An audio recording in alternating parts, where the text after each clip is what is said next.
Good day everyone, I am Currency Intenya and for today, I will be discussing the Chapter 3 Electronic Devices 9th edition by Floyd. So for the first part of our topic is a Zener diode. A major application for Zener diode is a type of voltage regulator for providing stable reference voltages for use in power supplies, voltmeters, and other instruments. So in this section, you will see how Zener diode maintains a nearly constant DC voltage under the proper operating conditions. So you will learn the conditions and limitations for properly using the Zener diode and the factors that affect its performance. So the symbol for a Zener diode is shown on the left side of the given figure. So instead of a straight line representing the cathode, the Zener diode has a bent line that reminds us of a letter Z for Zener. So a Zener diode is a silicon p-in junction device that is designed for operation in the reverse breakdown region. The breakdown voltage of a Zener diode is set by carefully controlling the doping level during the manufacture. So as we recall from the discussion of the diode characteristics curve in the chapter 2, that when a diode reaches reverse breakdown, its voltage remains almost constant even though the current changes drastically. And this is the key to Zener diode operation. So this volt-ampere characteristic is shown again in the right side of the figure, with the normal operating region for Zener diodes shown as a shaded area. So for the Zener impedance, Z sub Z is the ratio of a change in voltage in the breakdown region to the corresponding change in current. So meron tayong equation na Zener impedance is equal to delta V sub Z or the Zener voltage divided by the delta I sub Z or the Zener current. So sa given na figure, it represents the practical model or the second approximation of a Zener diode where the Zener impedance or resistance Z sub Z is included. So since the actual voltage curve is not ideally vertical, a change in Zener current produces a small change in the Zener voltage. So by the Ohm's law, the ratio of delta V sub Z to delta I sub Z is the impedance as expressed in the following equation. So Zener impedance is equal to change in Zener voltage divided by the change in the Zener current. So question: what is the Zener impedance if the Zener diode voltage changes from 4.79 volts to 4.94 volts when the current changes from 5 milliampere to 10 milliampere? So sa solution, gagamitin natin yung equation ng Zener impedance at isa-substitute natin ang given values sa problem into our equation. So if we subtract the 4.94 volts into 4.79, meron tayong value for Zener voltage na 0.15 volts. At isubtract din natin yung 10 milliampere into 5 milliampere. So meron tayong value for Zener current na 5 milliampere. Then we will simplify this value, so we will get the answer na 0.03 voltage per milliampere. Then i-convert natin siya into ohms, so we will get 30 ohms as a final answer. So the temperature coefficient of a Zener diode can be specified as the percent change in Zener voltage for each degree Celsius change in temperature. So ang equation is Tc is equal to the delta V sub Z divided by V, then multiply to delta T, where Tc has units of percent per degree Celsius. Alternatively, it can be specified in terms of change in voltage per degree Celsius change in temperature. So Tc is equal to delta V sub Z divided by delta T, where Tc has units of millivolts per degree Celsius. So sa Zener diode, ang temperature coefficient can be positive or negative depende sa Zener voltage. So if above sa 5.6 voltage, Zeners generally have a positive temperature coefficient. So below about 5.6 voltage, they have a negative temperature coefficient. So, diba ang temperature coefficient specifies the percent change in Zener voltage for each degree Celsius change in temperature. So, halimbawa, ang 12 volts ng Zener diode with a positive temperature coefficient of 0.01% per degree Celsius will exhibit a 1.2 millivolts increase in V sub Z when the junction temperature increases 1 degree Celsius. So the formula for calculating the change in Zener voltage for a given junction temperature change for a specified temperature coefficient is delta V sub Z is equal to V sub Z times Tc times delta T, where ang V sub Z is the nominal Zener voltage at the reference temperature of 25 degrees Celsius. Ang Tc is the temperature coefficient and is the change in temperature from the reference temperature. So a positive Tc means that the Zener voltage increases with an increase in temperature or decreases with a decrease in temperature. So ang negative Tc naman means that the Zener voltage decreases with an increase in temperature or increases with a decrease in temperature. So in some cases, the temperature coefficient is expressed in millivolts per degree Celsius rather than as percent per degree Celsius. For these cases, ang delta V sub Z is calculated as delta V sub Z is equal to Tc times delta T. So, halimbawa dito sa given problem sa slide, a 1N756 is an 8.2 voltage Zener diode at 25 degrees Celsius with a positive temperature coefficient of 5.4 millivolts per degree Celsius. What is the output voltage if the temperature rises to 50 degrees Celsius? So, ang hinahanap dito ay yung output voltage if ang temperature rises to 50 degrees Celsius.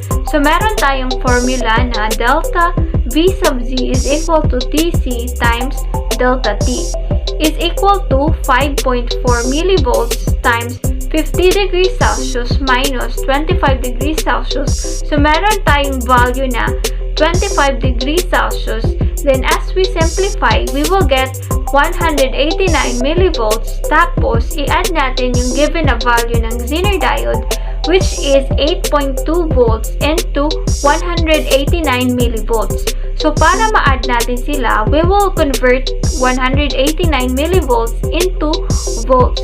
So, magiging 0.189 volts na siya. Then, as we simplify, meron tayong final answer na 8.389 na voltage.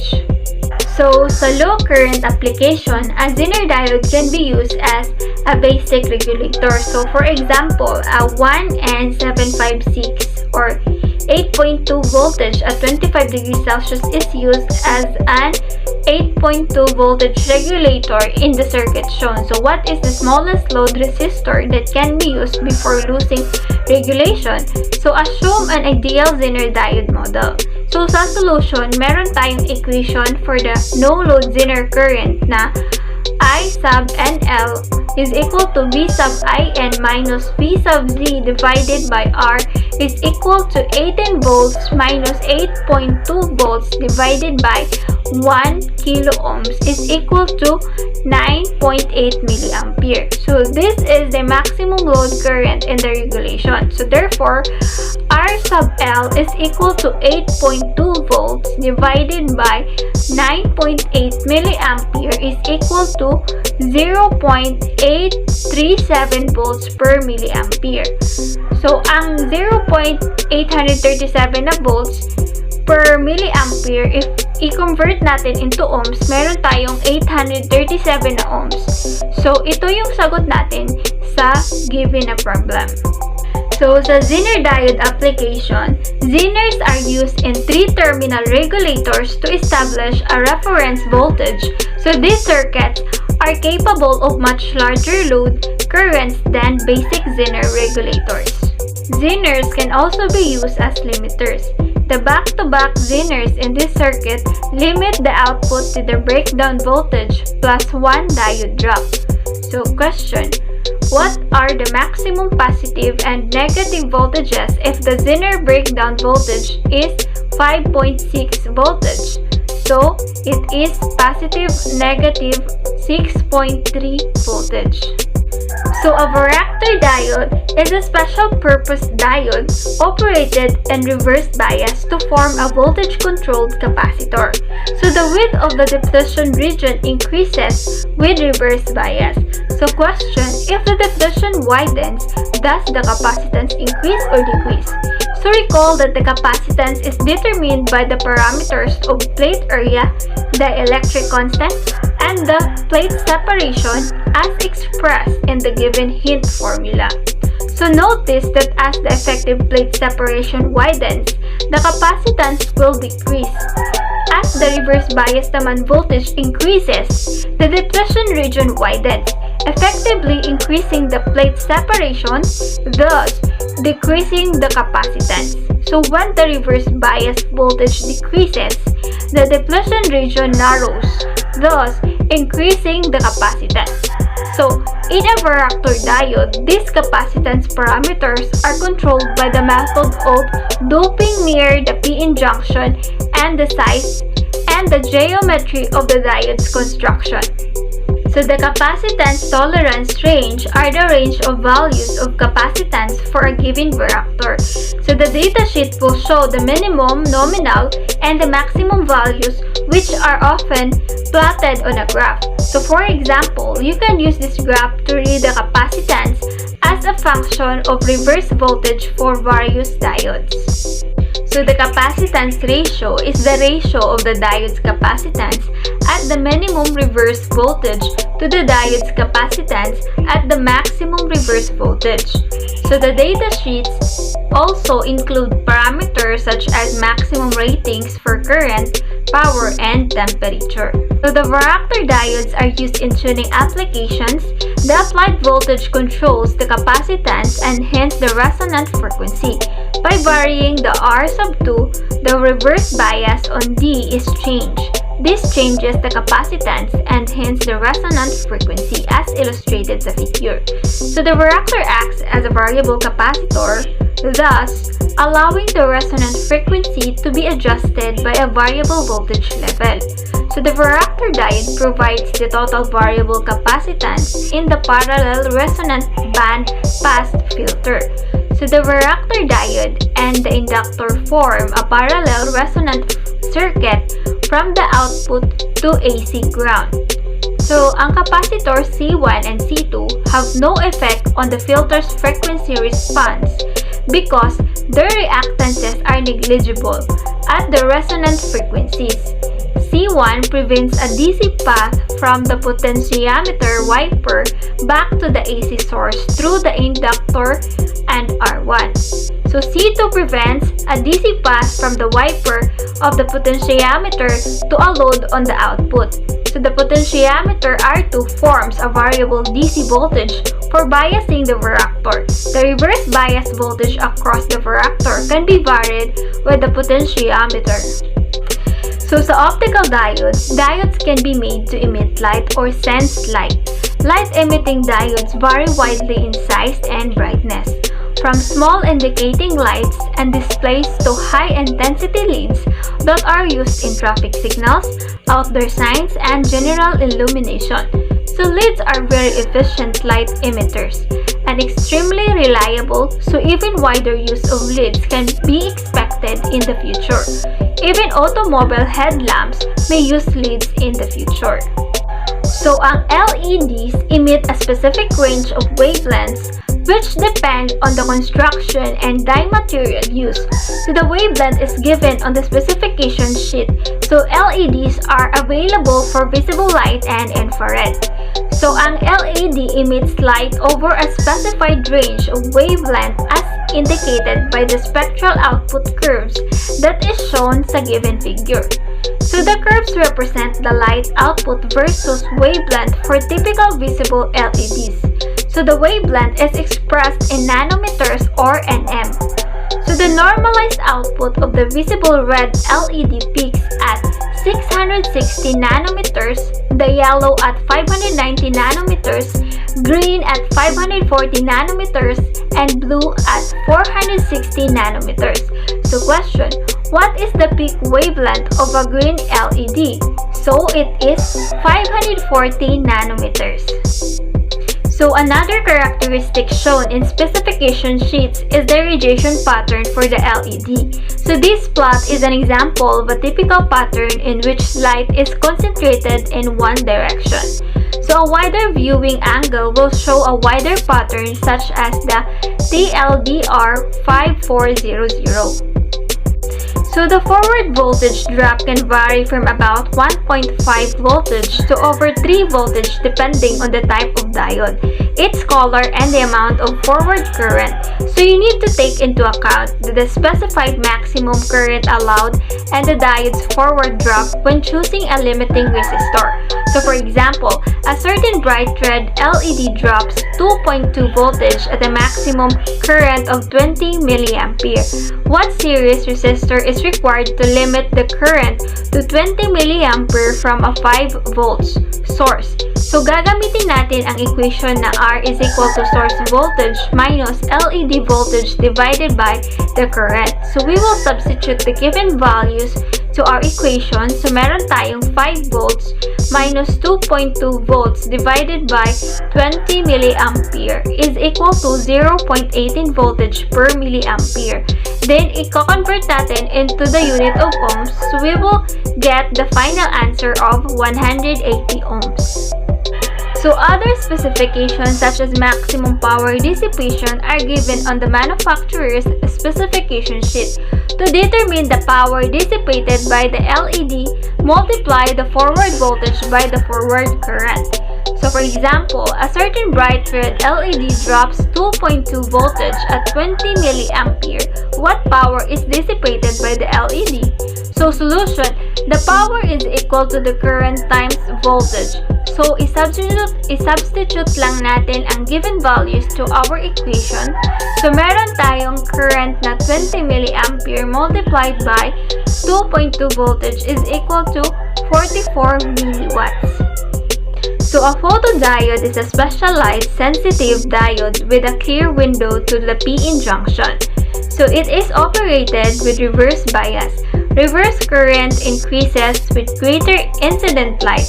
The tiny current that is present when the diode is not exposed to light is called the dark current. So ang laser diode converts an electrical signal into coherent or monochromatic light. So it produces an intense narrow beam of light from the combination of electrons and holes in the depletion region. So the process is similar to the process that occurs in an LED, but a laser diode differs because the light emission is stimulated by a nearby photon to produce light that is in step and occurs within an optical cavity. So ang term na laser stands for light amplification by stimulated emission of radiation.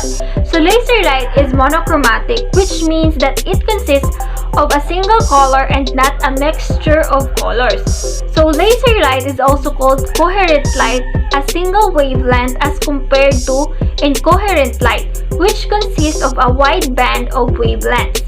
So the laser diode normally emits coherent light, whereas the LED emits incoherent light.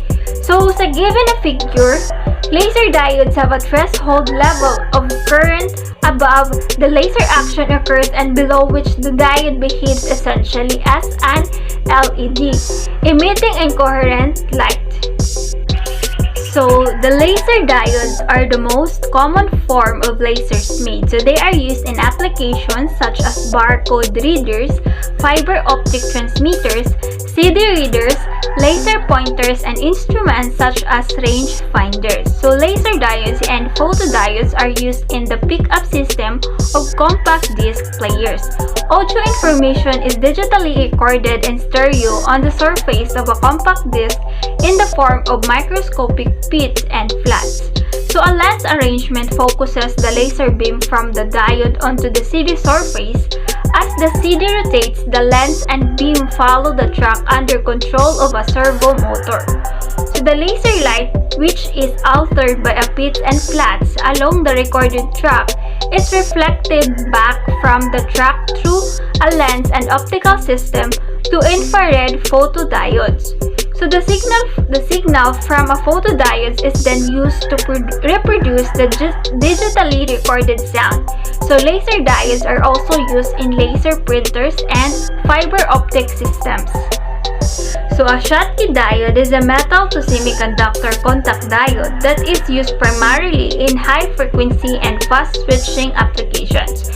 So it has a low forward voltage drop and high efficiency but rather low reverse voltage rating. So Schottky diodes are high current diodes used primarily in high frequency and fast switching applications. So they are also known as hot carrier diodes. So the term hot carrier is derived from the higher energy level of electrons in the N region compared to those in the metal region. So Schottky diode is formed by joining a doped semiconductor region, usually N-type, with a metal such as gold, silver, or platinum. So rather than a p-in junction, there is a metal to semiconductor junction as shown in the given figure. So the forward voltage drop is typically around 0.3 voltage because there is no depletion region as in a p-in junction diode. So a PIN diode is a three-layer diode consisting of a P and N layer separated by a narrow intrinsic layer. So in microwave applications, the PIN diode acts as a voltage-controlled resistor. Certain types are used as photodetectors in fiber optic systems. So the PIN diode consists of heavily doped P and N regions separated by an intrinsic region, as shown in the given figure. So when reverse bias, the PIN diode acts like a nearly constant capacitance. So when the forward bias, it acts like a current-controlled variable resistance. So a tunnel diode has a characteristic curve that shows the negative resistance reading between B and C with a small forward voltage. So the negative resistance region is unstable. Taking advantage of this characteristic, the tunnel diode can be used in an oscillator circuit at microwave frequencies. So ang heavy doping allows conduction for all reverse voltages so that there is no breakdown effect as with the conventional rectifier diode, kagaya ng nakikita natin sa given figure. Also, the extremely narrow depletion region permits electrons to tunnel through the p-in junction at very low forward bias voltages, and the diode acts as a conductor. So this is shown in the given figure. So between points A and B, at point B, the forward voltage begins to develop a barrier and the current begins to decrease as the forward voltage continues to increase. This effect is opposite to the described in Ohm's law, where an increase in voltage results in an increase in the current. So at point C, the diode begins to act as a conventional forward bias diode. So a current regulator diode is a specified diode that maintains a constant current when operated within a specific region. So it is never operated with reverse bias. The constant current region is the horizontal portion of the characteristic curve. So the figure shows a typical characteristic curve. So the current regulator diode operates in forward bias or the shaded region, and the forward current becomes a specified constant value at forward voltages ranging from about 1.5 voltage to about 6 voltage depending on the diode type. So the constant forward current is called the regulator current and is designated as I sub P. For example, the 1N5283 minus 1N5314 series of diodes have nominal regulator currents ranging from these diodes may be used in parallel to obtain higher currents. So this 220 μA to 4.7 mA diode does not have a sharply defined reverse breakdown. So The reverse current begins to increase for V sub AT values of less than 0 voltage or the unshaded region of the figure. So this device should never be operated in reverse bias. So in forward bias, the diode regulation begins at the limiting voltage or V sub L and extends up to the POV or peak operating voltage. So notice that between V sub D and POV, the current is essentially constant. So V sub D is the test voltage at which I sub D and the diode impedance Z sub D are specified on a datasheet. So the impedance Z sub D has a very high values ranging from 235 kilo ohms to 25 mega ohm for the diode series mentioned before.